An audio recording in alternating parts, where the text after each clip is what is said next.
अजी सुनते हो, आज एक बात पूछूं आपसे। एक 80 वर्षीय बुजुर्ग पत्नी ने अपने 84 वर्षीय पति से कहा। बुजुर्ग पति छड़ी का सहारा लिए अपनी बुजुर्ग पत्नी के करीब आए और बोले, कहो। बुजुर्ग पत्नी भावुक होकर बोली, आपको याद है, आपने हमारी शादी से पहले अपनी माताजी को छुपकर एक खत लिखा था, जिसमें आपने अपने गुस्से को व्यक्त करते हुए लिखा था कि आप मुझसे शादी नहीं करना चाहते क्योंकि आपको मेरा चेहरा पसंद नहीं था। बुजुर्ग पति ने हैरान होकर पूछा, वो खत, वो तुम्हें कहाँ मिला? वो तो बहुत पुरानी बात है। बुजुर्ग पत्नी आंखों में आंसू भरकर बोली, कल आपके बक्से से मुझे ये पुराना खत मिला। मुझे नहीं पता था कि ये शादी आपकी मर्जी के खिलाफ हुई थी, वरना मैं खुद ही मना कर देती। बुजुर्ग पति ने अपना सर अपनी पत्नी की बाहों में रखा और कहा, अरे पगली, उस वक्त मैं सिर्फ 12 साल का था और मुझे लगा तू मेरे से शादी करके जब आएगी तो मेरे कमरे में मेरे साथ मेरे बिस्तर और तकिए पे सोएगी, मेरे सारे खिलौनों के साथ खेलेगी और मेरे गुल्लक से पैसे चुरा लेगी।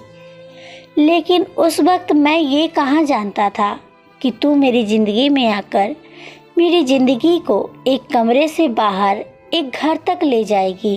ये कहाँ जानता था कि मुझे कपड़ों के बने खिलौने से कहीं ज़्यादा खूबसूरत और प्यारे खिलौने हमारे बच्चे तुम मुझे दोगी।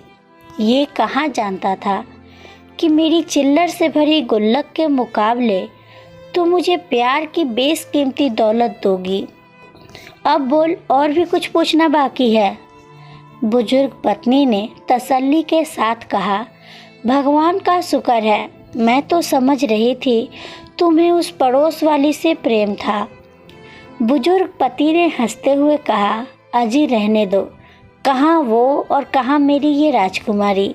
दोनों बुजुर्गों ने भीगी हुई पलकें लिए एक दूसरे को देखा और फिर एक दूसरे से लिपट गए। प्यार के आखिरी सफ़र की मंजिल अब कुछ ही दूर जो बची थी। दोस्तों, ये रिश्ता पति पत्नी का यही आखिरी वक्त तक साथ रहता है और ये वो रिश्ता है जो हमारे जन्म से नहीं जुड़ता मगर बन जाता है जन्म जन्मांतर का। आप सभी पति पत्नियों को ये खूबसूरत नोक-झोंक एक महत्वपूर्ण संदेश देती है।